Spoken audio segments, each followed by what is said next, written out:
Getting into CRNA school is one of the most competitive career moves you can make as a nurse. The acceptance rate, around 10% in many programs. But here's the good news. Most applicants don't get rejected because they aren't smart enough. They get rejected because of avoidable mistakes. Today, we're breaking down the top 5 mistakes nurses make when applying to CRNA school and exactly how you can avoid them.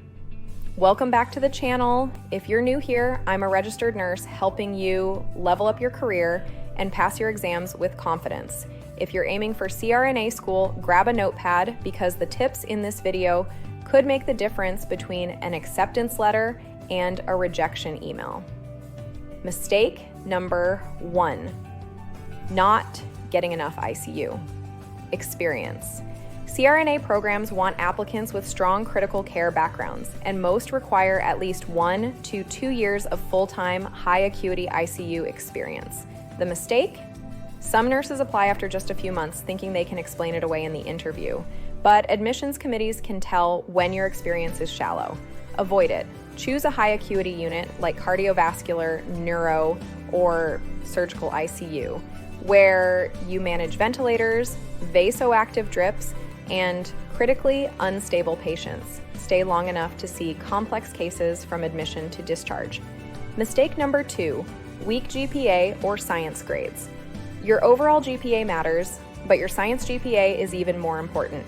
Organic chemistry, microbiology, pathophysiology, these are your foundation. The mistake?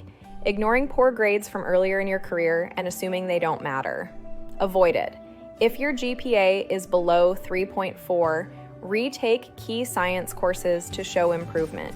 Programs want to see upward trends. A recent A in a tough class can outweigh an old C.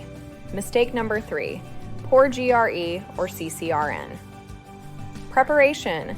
Not all schools require the GRE anymore, but for those that do, a weak score can hurt your application. The same goes for the CCRN certification, which many programs either require or highly recommend. The mistake? Waiting until the last minute to study, leading to low scores and a rushed retake.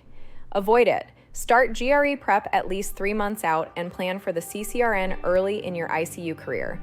Both are opportunities to stand out in a competitive pool. Mistake number 4, generic personal statement. Your personal statement is your chance to stand out, but too many nurses submit generic copy-paste essays. Admissions committees can tell when you're recycling content from Google. The mistake? Talking only about why you want to be a CRNA without showing why you are uniquely prepared for this role. Avoid it. Use real patient care examples. Show how you've handled high-pressure situations.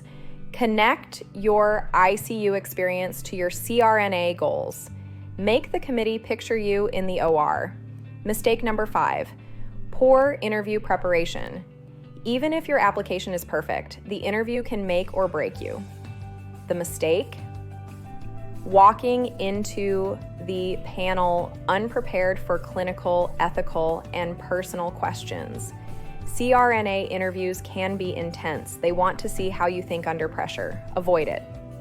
Practice with mock interviews. Review ICU hemodynamics, ventilator settings, pharmacology, and pathophysiology. Also, be ready to answer behavioral questions like, tell me about a time you made a mistake and how you handled it. So let's recap the top 5 mistakes. Applying without enough ICU experience, letting a weak GPA or science grade slide, underpreparing for the GRE or CCRN, submitting a generic personal statement, walking into the interview unprepared. Avoid these and you'll put yourself in the top tier of applicants.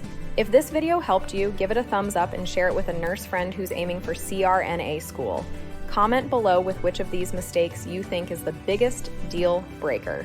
And don't forget to subscribe for more nursing career tips.